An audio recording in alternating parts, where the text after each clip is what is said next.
that we were going to have the exam at the end of class. So we'll see how this affects the view. All right, so I think it is now working. So I want to shift to the screen that I'm sharing from. I'll shift to this.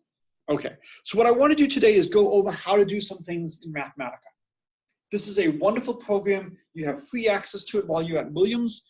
You can also go to Wolfram Alpha online and do a lot of these things just online if you don't have the full program installed. It is phenomenal what you can do. How many of you have programmed? Okay. How many of you know about the issues of backwards compatibility?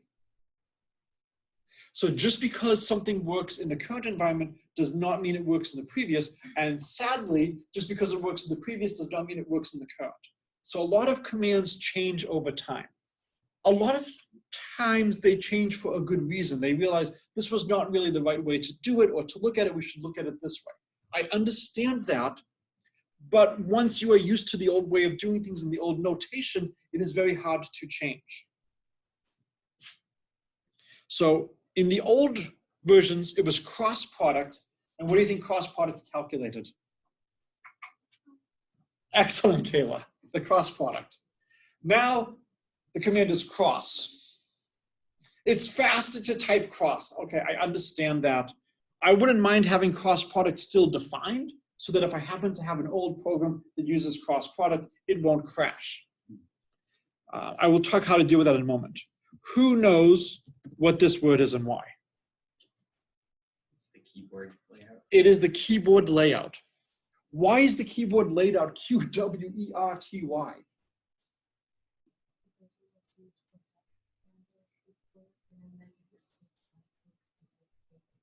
Good, so what happened with the typewriter if people were typing too quickly on a typewriter?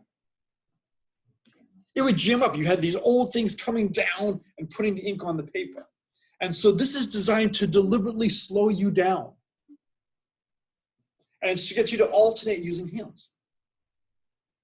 Well, since this was deliberately designed to be bad, and we're in the 21st century, let's change. Okay, I see you shaking your head in disgust. So this is unfortunately the last day Kayla will be joining us for a while. I love her like she's my own daughter, but I don't love her enough to convince the world to change the keyboards. And right, because now what are you going to do to your kids? But we should have changed before you were born. What are you going to do to your children if you have children? What keyboard are they going to be stuck learning? The QWERTY keyboard, right? So if you students want a new cause, a new thing to protest, protest the QWERTY keyboard. Stop this before yet another generation of people suffer.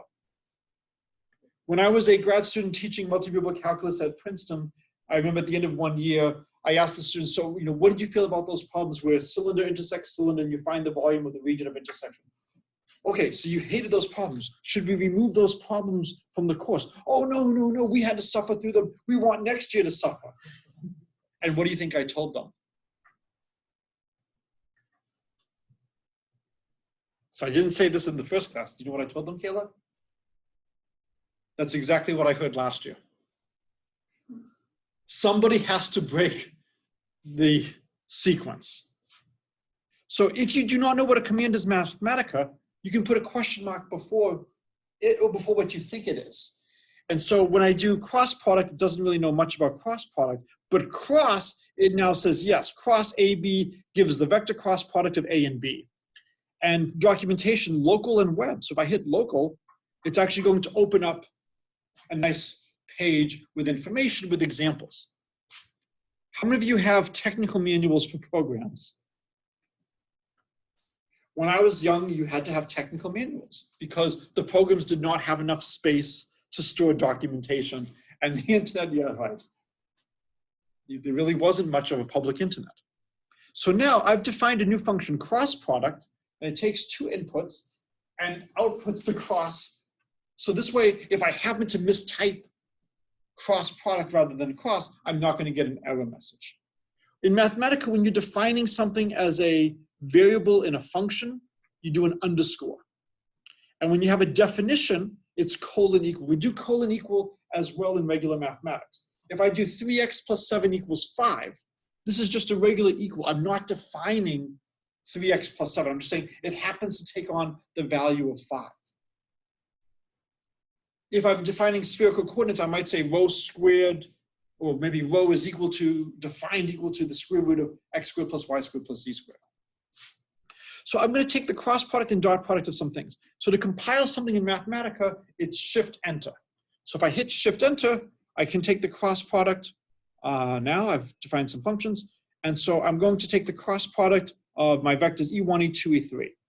And so the way you do a vector, it's curly brace, then your vector components separated by commas, then a closed curly brace. When you put a semicolon at the end of a line, it suppresses the output. So if I punch it up like this, it prints out one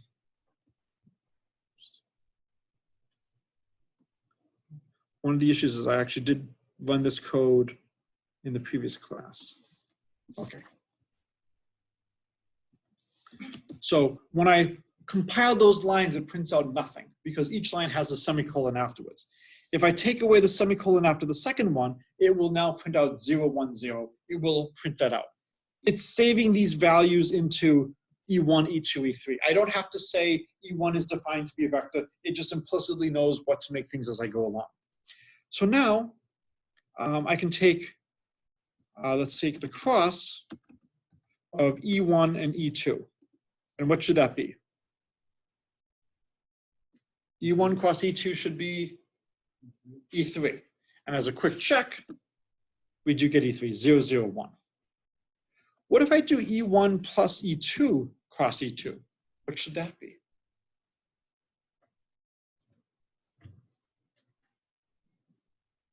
Thoughts here?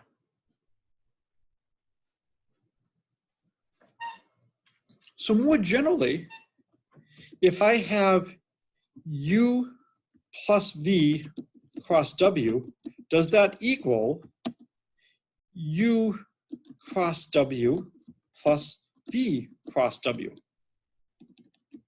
What do you think? So if that's the case, then E1 plus E2 cross E2 is E1 cross E2, and then E2 cross E2. So what's E2 cross E2?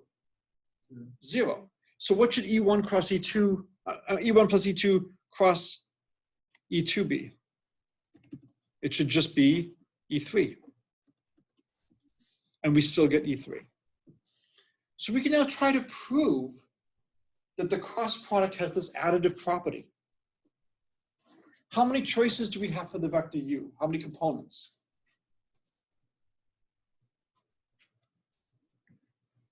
So we're doing the cross product. How many components does U have?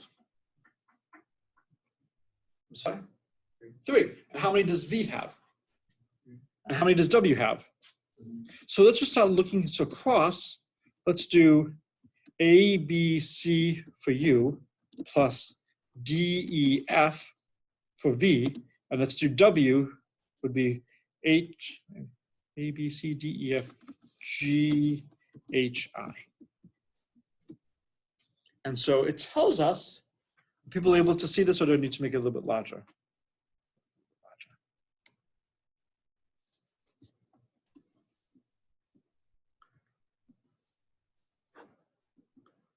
So it tells us that A plus B plus C plus D plus E plus F crossed with GHI is 11B plus 11E minus CH minus FH, comma, minus 11A minus 11D plus CG plus FG, comma, minus BG minus EG plus AH plus DH.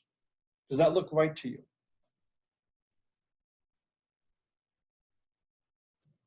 Or does anything look suspicious here?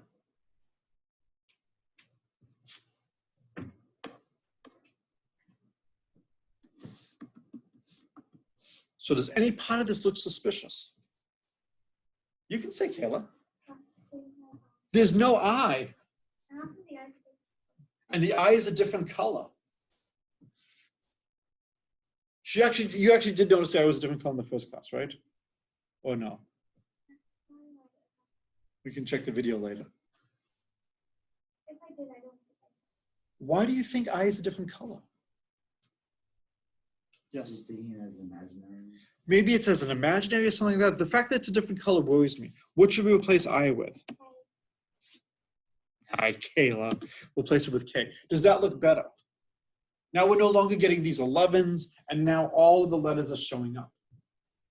And so what I can do is, this was the cross product.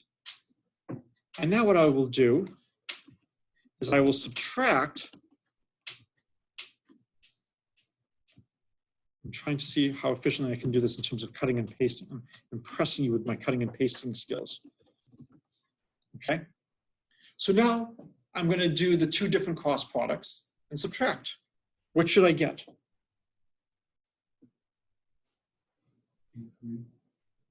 Well, I have U plus V cross W, and I'm subtracting U cross W plus V cross W. What should I get? 0. 0 the vector or 0 the number? 0. 0 the vector. Let's check. And we get the cross product of E1 plus E2 with E2 is 0, 0, 1, good. And this cross product is the 0 vector. We have now proven a vector identity. Is this a hard identity to prove? Could you prove this with pen and paper if you had to? Yes. If I told Kayla what the different cross products were and substituted in, could she do this? And how much was I offering? Was it $100 in Amazon money? $100 in Amazon money. Do you think she could do it? Yeah, of course, have faith in my daughter, right? Is it fun to do this algebra by hand? Probably not. You might be in some kind of state where the day is just bad and you want to just unwind with a little bit of algebra. Most people are probably not like that. There are better ways to unwind. But it's not hard. But you don't need to do this. The computer can actually do this calculation for you.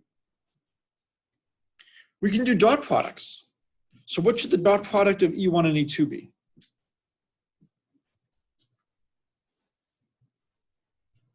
So E1 is 1 unit in the x-axis, E2 is 1 unit in the y-axis. What should their dot product be? Should be 0. Let's check. And we do get that the dot product is 0. What about E1 plus E2 dotted with E2? What do you think that should be?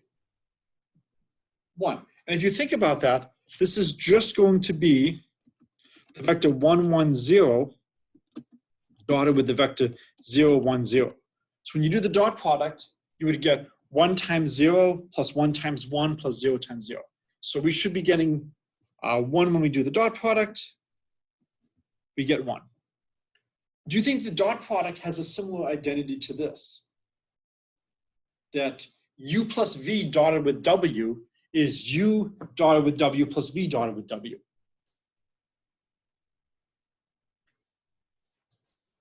Do you think we have a similar identity for dot products? We could test it with a bunch of different vectors. How would we prove it?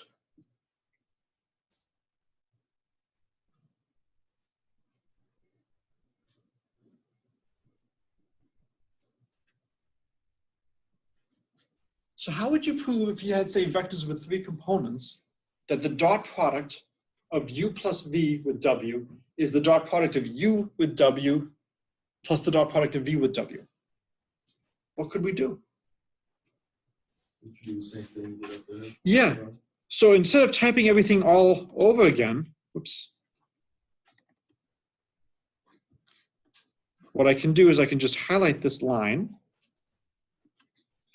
I'll paste it here and then just change all the words cross to dot.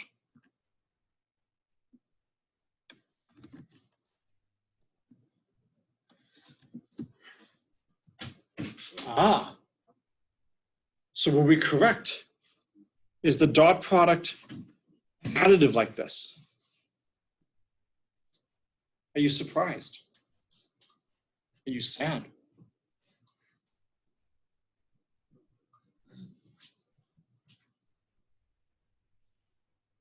So does this disprove our conjecture that the dot product, we thought U plus V dotted with W equals U dot W plus V dot W. And this looks like it's not the case.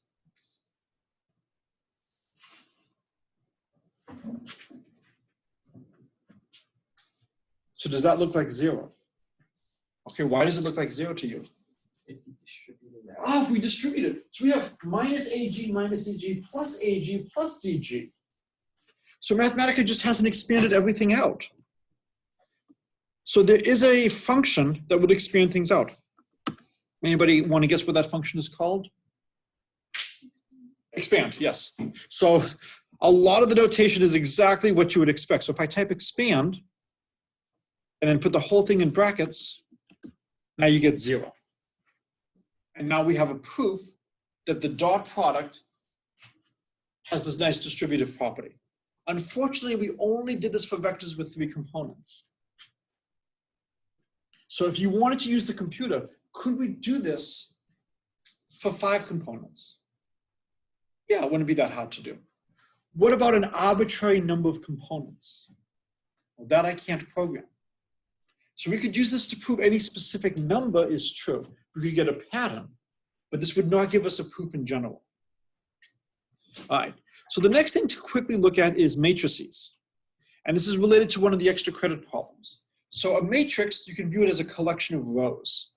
And so M equals brace, brace, 1, comma 2, comma brace, 3, comma 4, brace, brace is a matrix. The first row of the matrix is 1, 2. The second row of the matrix is 3, 4. And so we have the whole thing in braces. And then in these small ones, we have the vectors that are each row. After a while, you can just look at this and just see that this is a matrix. Mathematica understands that most people do not want to look at the code like this. They have a nice function called matrix form. And when you put your matrix in the matrix form, it actually displays it as you would like to see it. What do you think DET calculates? The determinant. So a lot of the commands are exactly what you would expect. And so when I plug this in here, it compiles nicely. All right. So now, let's see.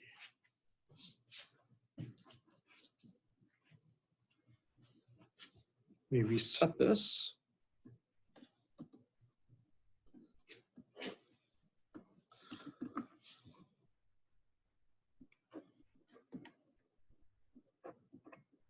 So if you have good memory and you remember what was up there, that might help you with the next part.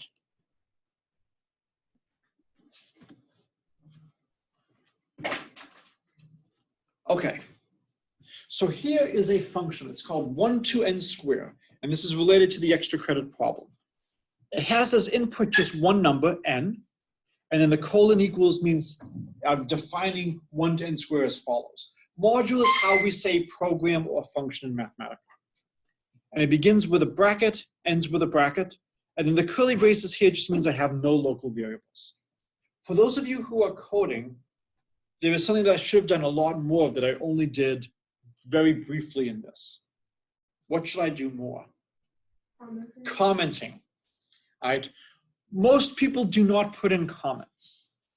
If you are writing a really simple program, such as printing hello world, it's a little overkill to put in a comment, especially if the comment is longer than the program. If you have something that's very complicated and you had some difficult decisions to make, put in comments because you may not remember things years later. Or you may no longer be in the company and somebody else may be needing to use it. You might want to say, well, this makes me valuable to the company. But it could be then that you are stuck and you spend your entire time now answering stupid questions from people because you don't put any comments and they don't know what's going on. So the only comment I put in was end of I loop. One of the things that's nice is Mathematica is a language that indents things so you can see where things live. So the first line, m equals, so this initializes m to be empty. Initializes m to be empty. This will be our matrix. And for Mathematica, you use parenthesis, star, star, parenthesis for comments. Notice that as I'm doing the comments, it's in a different color.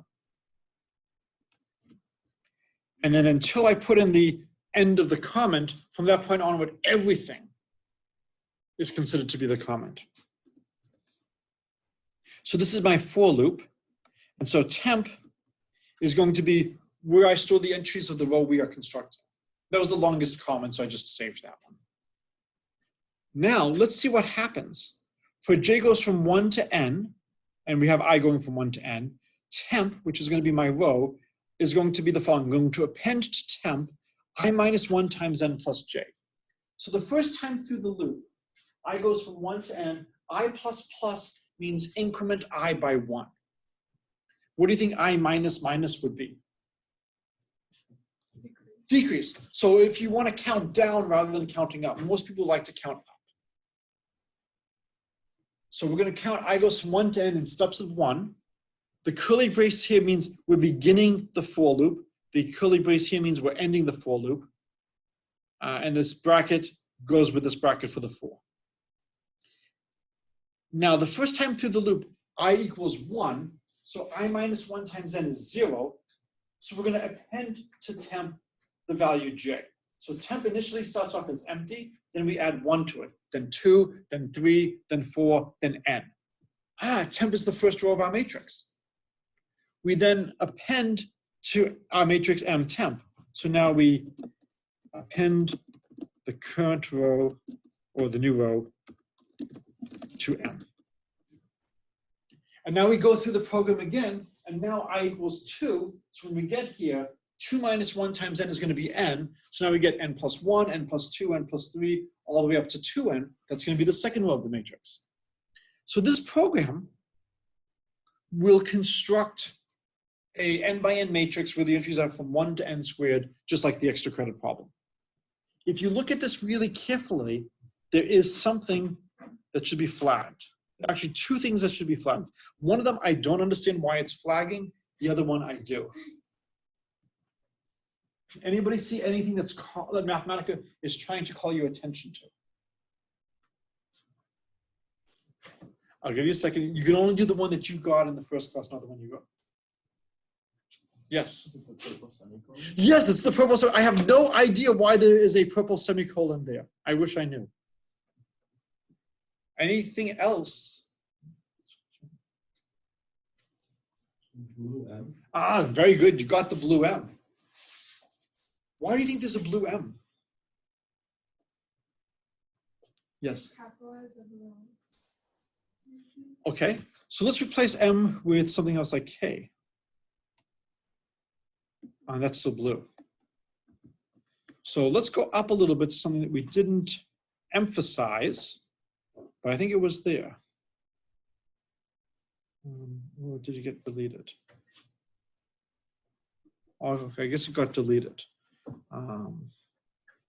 So we're doing, go to, so here's some text, go to Wolfram Alpha. How does that text display? Alpha, go to Wolfram. This is actually how they created the character of Yoda. Please tell me you know who Yoda is. Okay, thank you. Why do you think it's alpha go to Wolfram? Alphabetical order. So if I want to have things print the way I want it, I do print and I put it in quotation marks. And now, oops, I actually did the quotation marks correctly. It will now print out correctly. Really small and cute, go to Wolfram Alpha. So when I was in the program that we were doing a moment ago, what's in quotes here is going to be printed out exactly as is. But why do you think M is in blue? And the fact that we had a capital M earlier was a good guess, but it's still in blue if it's K.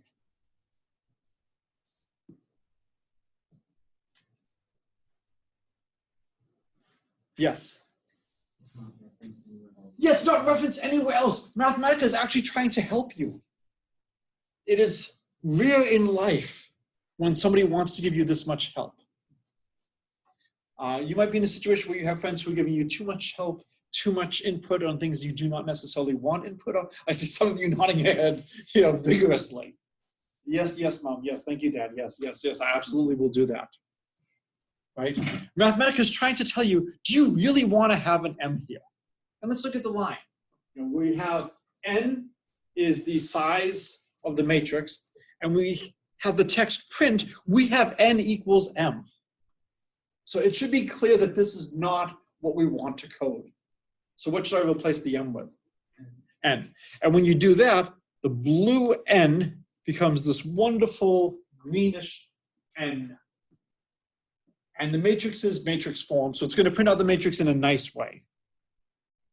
You know, I could not do the matrix form, I could just print out the matrix as this list of lists. You don't want to look at that. And I'm also going to have it print out the determinant. So if I take 1 to n squared of 10, here is the nice 10 by 10 matrix of the numbers 1 to 100. And it calculates the determinant, and the determinant is 0. Now, if you want to investigate, like we did for the homework problem, here's a little code for n goes from 3 to 10 in steps of size 1, do 1 to n squared of n. And so if we do this, this will be the first couple of ones. I'm not going to make things larger. The key thing to note just is all of the matrices, they all have determinant 0. At this point, what should you start conjecturing that all these determinants are? 0. And so if I go back, if you take twice the second row, it's equal to the first plus the third. So 10 plus 30 is twice 20. 9 plus 29 is plus 19. 1 plus 21 is twice 11. So as an exercise, you can now show that no matter what matrix you take, the second row is always double the second row is always the first plus the third. And you can see now why it's a little bit different if we have 1 by 1 or 2 by 2 matrices. What do I not have if I have a 2 by 2 matrix? There is no third row. So that's why you start having new behavior. And then you can ask, well, are there other rows that have some kind of connection like this? We did not talk about how to find the formula of the determinant of a 4 by 4 matrix, but we said that the determinant represents the volume.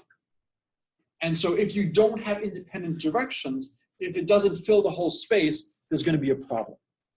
And so really, if we just look at the, let's do the 3 by 3 case.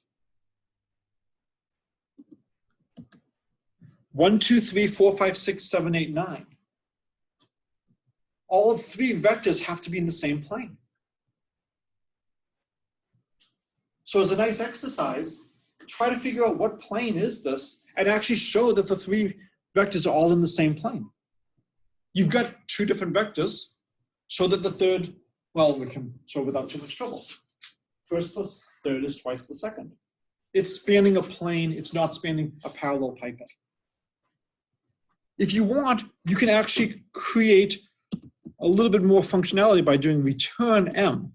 And so now when I do that, when I run the program, it's actually going to output the value of m. It's going to pass that out. So passes out the value m. And so now I could actually calculate determinant of this because it's passing out that value of m. Or I could do Bob. Oh, do you like Bob, Kayla? What name should I use? Okay. Not Bob. Okay. No one. You know one. No one. So now I'm saying no one, and if you look down here, you can see it's actually outputted something, no one. If I now do matrix form no one, it knows that that's what no one is. If I get rid of this now, if I rerun this, and I'll do this with a 5, what should I get now when I compile this? Should I still have the same matrix 1 through 9, or should I have 1 through 25? What do you think? Should it update this? No. And it doesn't update it because I never, this is like Simon says, I never said now that no one equals 1 to n squared of 5. And so it doesn't update it, it still keeps it as what I defined before. Okay, so we talked about some basic coding. Here is the spherical coordinates that I learned. What is different about these spherical coordinates from the spherical coordinates in the book?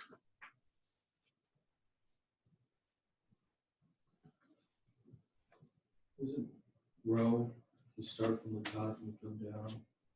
Yes, and so in our class, rho is the angle coming down from the z, and phi is the angle, I'm sorry, phi is the angle coming down from the z-axis, and theta is the angle parallel to the xy plane. This is what physicists often use. This is what we use. Does it matter which one you use? No.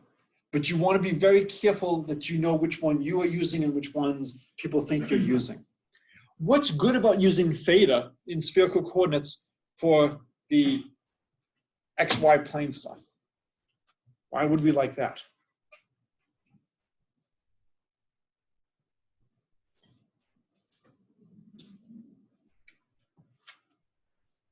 Isn't we can like pretend it's like Cartesian or polar? Yeah, you can pretend it's polar.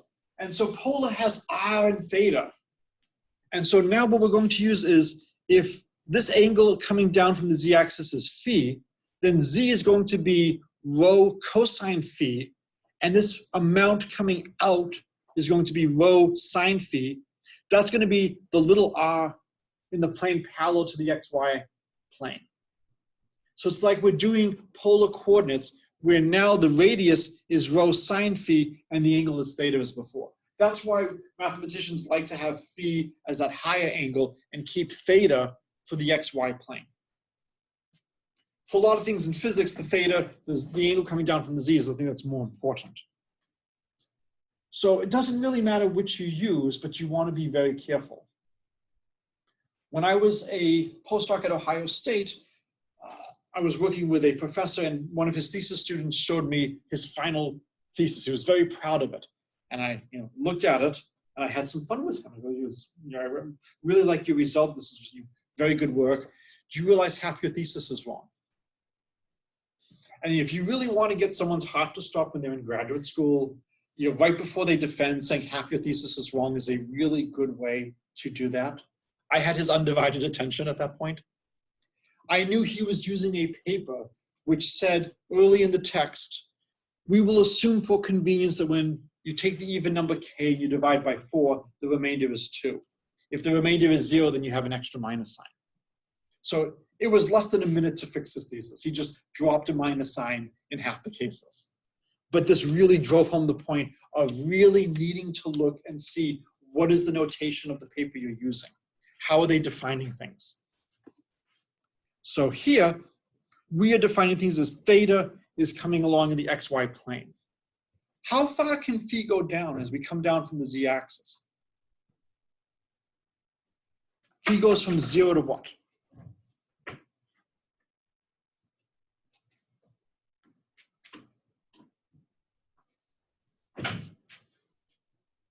So you need to know this for spherical coordinates. As you're coming down from the z-axis, how far down does phi go?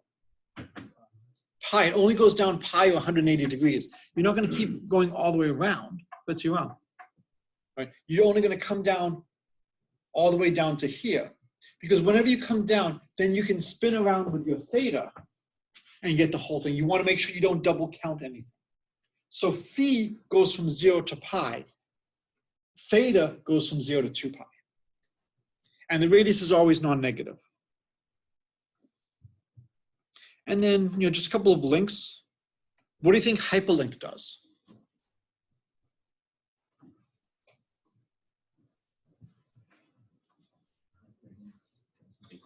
Yeah, so if I just click on something, oops,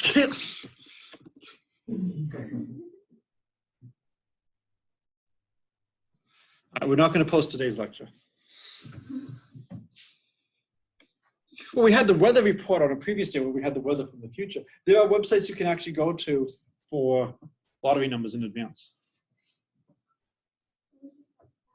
We haven't, well, actually, I'll wait till we have an equipment malfunction to tell that story. If there's time at the end of today, I will talk to you about my great uncle Chico. Let's say I give you x squared plus y squared plus z squared minus 3xyz equals c. So some kind of level set. And I want to write this in spherical coordinates. So one of the questions people asked me was, how would you convert from like Cartesian coordinates to, from cylindrical coordinates to Cartesian? You really wouldn't do that. We normally go into cylindrical coordinates only because there's nice symmetries. So here, I've got an x squared plus y squared plus z squared. What do you think x squared plus y squared plus z squared is in spherical coordinates? Square. So that would be a square, but I have this as part of a more general expression.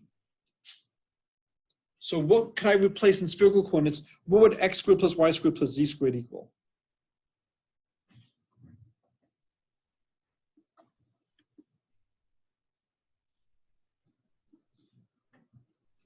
Well, I could do things the long way. And I could say x squared is going to be rho sine phi cosine theta, because this amount that I'm coming out in the xy plane, this little r is going to be rho sine phi. So in polar coordinates now, if I have a radius of rho sine phi, the next is going to be rho sine phi cosine theta, and the y would be rho sine phi sine theta. So I could do rho sine phi cosine theta squared, that's x squared, plus rho squared sine squared phi sine squared theta, that's y squared, and then rho cosine phi squared, that's z squared. What you need to remember for spherical coordinates is when the dust settles, it's just going to be rho squared. So on a sphere, x squared plus y squared plus z squared is our variable rho squared. In polar, x squared plus y squared is the variable r squared. So this would just be rho squared, and then I would have minus 3, and then I can just put in what each x, y, and z are. So x would be rho cosine, sine theta cosine, I'm using my spherical coordinates from when I was a kid. Sine phi cosine theta, that would be the x. Y would be rho sine phi sine theta. And then z would just be rho cosine phi.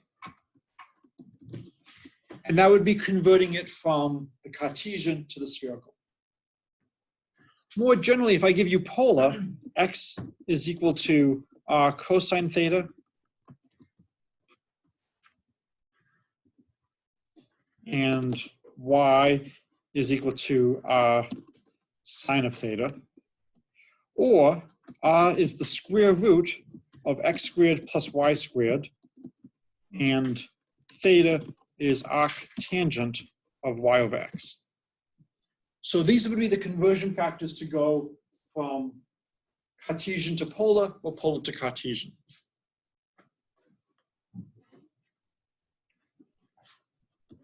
All right. So I have already mentioned that differentiation is easy, integration is hard. I cannot give you a derivative involving simple functions that you can't do. Is it likely that you will make an algebraic mistake if the problem is long and hard? Absolutely. But in principle, I can't stump you. Integration, oh, I can stump you very easily. There are some really clever tricks to evaluate some integrals, but derivatives, very different. If I give you cosine of x cubed plus 2x, what rule do you think of when you hear cosine of x cubed plus 2x? Let's do plus 17, because I know I can't like 17. What rule do you think of when you hear this? Chain rule. Whenever you hear of means chain. So of means chain rule. And so D in Mathematica is to take the derivative. So I'm going to take the derivative of the function x cubed plus 2x plus 17. And when I take the derivative, I get back my function. That's not right. If I were to try to take the derivative of this, what's the derivative? It's going to be negative sine x cubed plus 2x plus 17. And then by the chain rule, I need the derivative of x cubed plus 2x plus 17. So I'll write it like this slowly with a prime to remind myself I have to take the derivative of this. And what's the derivative of x cubed plus 2x plus 17? 3x squared plus 2. So I can do the derivative very easily. That's not the function. Why is Mathematica not taking the derivative correctly? That's annoying.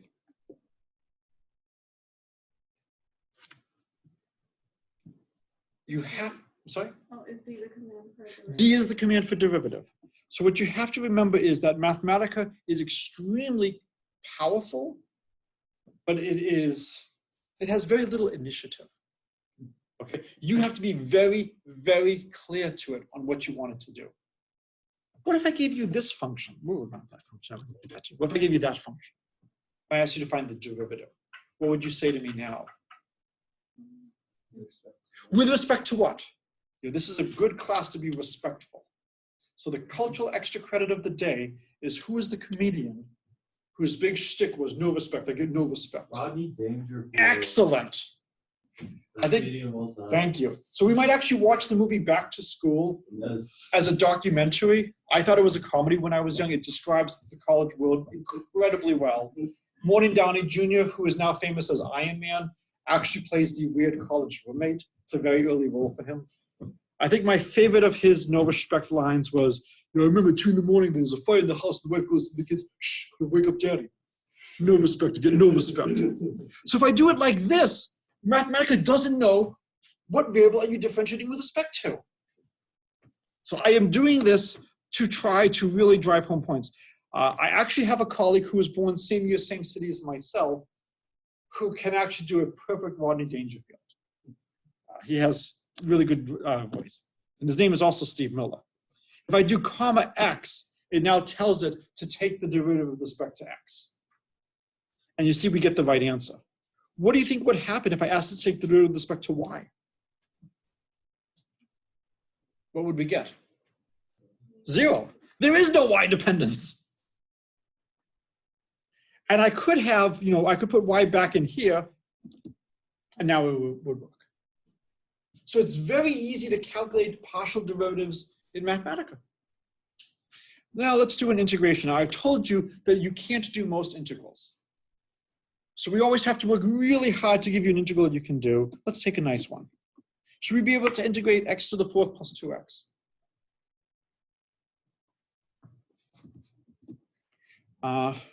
It's not working.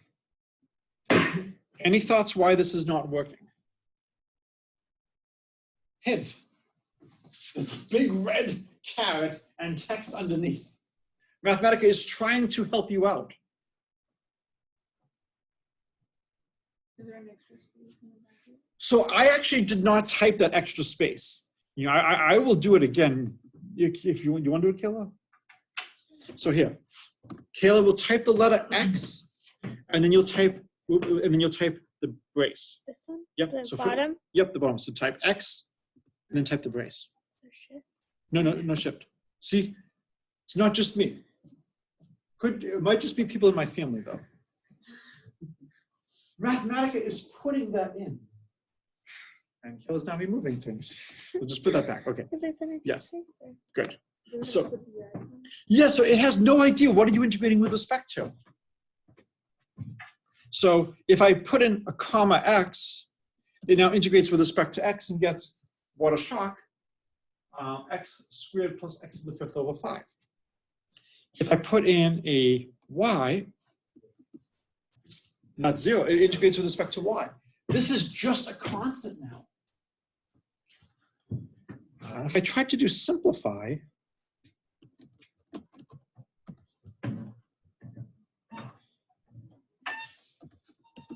it actually factors things. So Mathematica can do a lot of wonderful stuff like that.